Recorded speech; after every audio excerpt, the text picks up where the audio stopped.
Okay, so good morning, good afternoon, good evening, and depending on the time of the day you might be watching our interview session. You're very welcome to our Business Owner Spotlight, where we focus on the very best of Irish businesses and we talk to the people who are driving those businesses forward.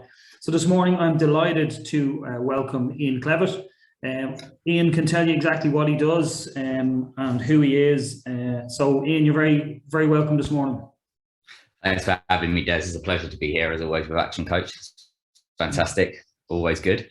Hi guys, so my name's Ian Clevett. I'm originally from London, obviously you can hear, and we have a business based in Athlone. So we started the business about 7 years ago. It was based off a trauma of Macy. My wife was pregnant. I have 7 children. So for the 6th one, we were told we need to go to hospital to have her birth. Obviously, we've had a lot of kids, but unfortunately for Cora, she was born very quickly. So I had to self-deliver her. And at the time, I was working for a very reputable agency, one of the biggest ones in the world. And I got one of those calls that kind of think straight away, there is more to life than this. Finding me still to come into the office. I just delivered a new baby. Called then and knew I could provide more for my family and be around for them more. So that was mainly my drive and my why for starting my. From there, bringing on from a year one, we've had a lot of struggles learning, actually leaving the big world of big corporations of, working for Apple, Pfizer, UNICEF, all of that. They have systems in place that you don't really take it, you take for granted when you're there because you just do your set job. Now, when you leave that corporate world and you are starting very fresh, you don't know how to market, you don't know how to sell, you don't know how to set up operations, how do you do a subsistence sheet? What is your accounts looking like? All of these things is just so mind-boggling, and you're supposed to bring in money for the family every month. So with us and our journey, we've taken a lot of advice, especially from the guys at Action Coach, and we can't say enough, Brad Sugars, they know what they're talking about. And for us to get from year 1 to where we are now, 7, I mean, I will talk you through the process of what we've done. We have literally spent, there is no such thing as an overnight success. I've learned that from great mentors over the time. Coming from year 1, where we worked with Action Coach and we kind of ran and we used the systems constantly, we hit everything, like we've hit everything, managing cash flow badly, thinking we have to do something, and just you learn the business savvy approach. And COVID hit. I went from 65 clients, retainers, all the retainers stopped, all the clients retracted their money, and in turn we retracted. When really, I think now, if crystal ball would be an amazing thing, but if I could have gone back, I would have doubled down on our marketing efforts and reassured customers that we could look after them and do that. But I think that was a big painstake, and I think for a lot of businesses, because no one can teach you how to deal with, probably, a war, a disease, a global pandemic. You just don't know until you've done it. So for us, that was a very challenging time. I actually really downsized. I went from 10 developers and designers down to me, back to me. And that was scary because I didn't want to give up the business. I knew I loved doing it and it was really good, but I had to get a job. Like, food didn't come on the table. There was no one buying our product. We had no cash flow to market. So I had to actually physically go out and do DPD driving. And it was being in the van myself. And then I had an accident, a really bad accident, where the whole front of the van was written off and my ribs were bruised and broken. And it was at that point that it took that point of me driving for 2.5 months thinking, what am I doing? What are you doing? Yeah. I was out every day driving 15, 14 hour days. And those guys, if you guys ever see a DPD driver, please give them a cup of coffee, offer them something, because they are running around like headless chickens daily. And I have utmost respect for them, always will. And it's a great business model there, by the way, for the guys. But for me, that accident really kind of shook me up again, and it kind of awoken me. And now you would, maybe if you're watching this, you might think, well, you've got kids to look after. They should be your reason why. But unless you do it for yourself, you can't do it for other people. And I went to a very dark place when the business really struggled. that I needed something like that. And I'm not saying go and crash your car, because that's the kick you need. But for me, that's what it was. And it put everything into perspective again. And look at me. So from December last year to where we are now, we're now gaining mega clients. I've got back to 10 people working for me. And the company is in actually a better place, because I've had time, especially working for DPD, being on my own in a van every day. I've been able to evaluate what I did, what I didn't learn from, and what I need to learn from. And now putting those systems in place with a clear head, we've got cash flow again, and we're ready to take over the world. That's where I was at when I first started, and I've got the love for it back again. I guess being a bit older and wiser, you definitely. So I was going to ask you, Ian, what has been your biggest success this year? But it's clear, you know, even getting back to where you are now over the last six to 7 months has been a huge success for you.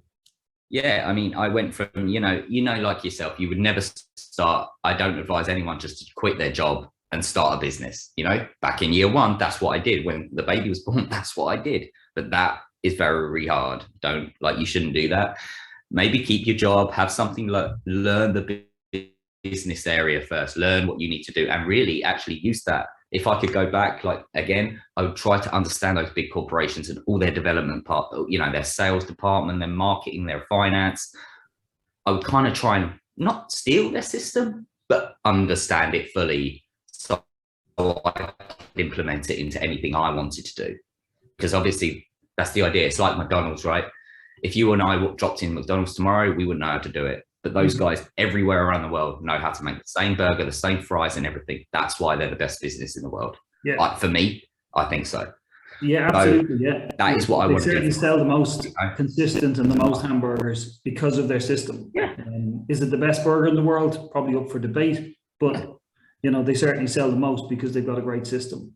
I think so, right? And I guess that's kind of my mentality now. And what I've really learned is it's not all about you either. So you've got to find people like Henry Ford could never build a car, but yet his name is on the car. So if it's about pride for you, that's what you do. You build a product with your name, but you hire people 1,000 times better than you to run your business. Because at the end of the day, are you creating a job for yourself, or are you trying to create a life where the business facilitates your life? Yeah. And what the lifestyle you want, you know? It's very important, you know, it's a very important question. Do you have a job or do you have a business? You know, and, you know, if you've got a job that can't work without you, then that's all you have, you know. So tell me, what do you feel is the biggest challenge facing your industry right now? So the biggest challenge definitely would be, you know, depending on the market that you go after. So as a digital agency, we go after clients in the US, UK, and at home here in Ireland. The biggest struggle for us, definitely, I probably don't speak for a lot of the other agencies because they have obviously bigger cash flow and stuff, and they can hit people more.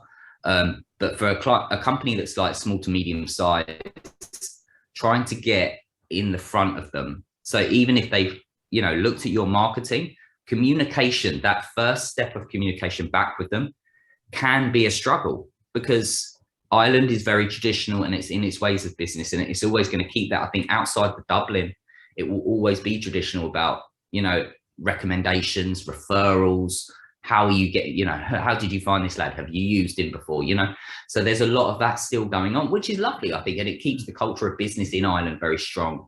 And it's, you know, people do something for you if you do a good job for them. You know, that methodology is very good. So here is very much right now with trying to get the door. Like it could be you know, 20s, they had the same problem when they had phones and stuff like that. But I think even more now we're so bombarded with emails, spam phone calls, everything going on. You're just sitting in that mess. Yeah. And if you're calling someone at the wrong time of day, you're not getting the work. Yeah. Simple as that. You know, you're not getting that meeting you need. So that's the struggle right now. It's dealing with the noise and the media that's going on around us. Yeah, lots of noise, I'm afraid. Lots of noise. So where do you realistically see your growth then in the next 6 months for the rest of the year? Where do you see that growth coming from? So 6 months, I see us as we branch out into Ireland more. We're now starting to support more different types of technology. So whereas before we would only ever support WordPress, Shopify, Magento, kind of your bread and butter websites, we're now pushing into the bigger spaces where we're hosting, starting to host and maintain companies, larger clients in the island, so we can support them on a 24-hour basis. The agency by December will be a 24-hour a day agency. We'll have staff running 24 hours a day, supporting companies left, right, and center, doing app development, websites, marketing, social media, and print design. So by 6 months in December, the debts will be fully paid. We'll be a profitable business monthly, regularly, and we'll have over 30 staff working for us. That's the plan in our plan to what we want to do. Well, I love the language you're using there, Ian. You will, it's not, you hope to, it's you will, and I think it's important that we do challenge our language at times. So it's great to hear you using that such positive language for the rest of the year. So if I was to ask you, what would you say to your 18-year-old self at this moment in time? Persistence, patience, and nothing happens overnight. Learn, listen, just document everything you do to learn from it, because there's an amount of times where I guarantee, I don't know if he's a listener who watches this, but you can walk down the street and you'll just remember something. And that little something, you had to go to Super Value and go into the shop, pick up a banana, then you remembered something. That whole process wouldn't have needed to happen if you just documented what you were doing every day. Yeah. And you just keep a record, like an old-fashioned diary. Like I write down every morning my goals, my visions, and my plans. And it's all about the language. Definitely does, as you say. I really struggled before by saying, oh yeah, I'll get that done eventually. But what is eventually? Whereas now I literally keep myself to a key performance indicator every day. I'm like, what haven't we done? Why hasn't that happened? What needs to happen? It's just changing your language in yourself. And I guess that's where we provide a lot more detail to other businesses, is that when companies come to us and say, hi, we want a market to be competitive, we just say, well, we don't do that. We come into your industry so you dominate your industry. We double down on everything what other people are doing. That's the only way you're going to get ahead. So our strategy is very different. We never look to be competitive. And so our ethos is that how can we outplay anyone in our industry? And that's what we look to do. If we look at someone and they're doing something good, we'll do it better. And who do we need? Who do we need to hire to make that better? Okay, excellent. So you're outsourcing, you're building up this group of expertise in an outsourced capacity. If I was to ask you, who would be your dream client? Give me an example of who your dream client would be for someone watching this kind of thing. Actually, I might know someone who would be a great client for you. Our dream client would be someone in the airline industry or franchising, like Coca-Cola. To get into bed with them, I believe we could push their business. I know I could push their business to another level for the product they need to produce. And I think I would like to attempt to go into that kind of definitely the aerospace industries, because they're getting such a bad rap at the moment with how they promote flights, what they're doing, how they're handling customers. I think there's a better way to do all of that. And I just know I could change that for them, change the game. So anyone has a referral, I will kindly give you amples of referrals back if you can put me in touch with someone there. Thank you. Excellent. Good stuff. Well, Ian, it's great talking to you. Your passion and enthusiasm for business is really kind of outstanding, to be fair, and it comes across really, really clear. Thanks a million for joining me on our Business Owner Spotlight. I wish you all the best, and I think with your, I think this year is going to be for you. So thank you for coming on. Thanks, Des. And best of luck for the year.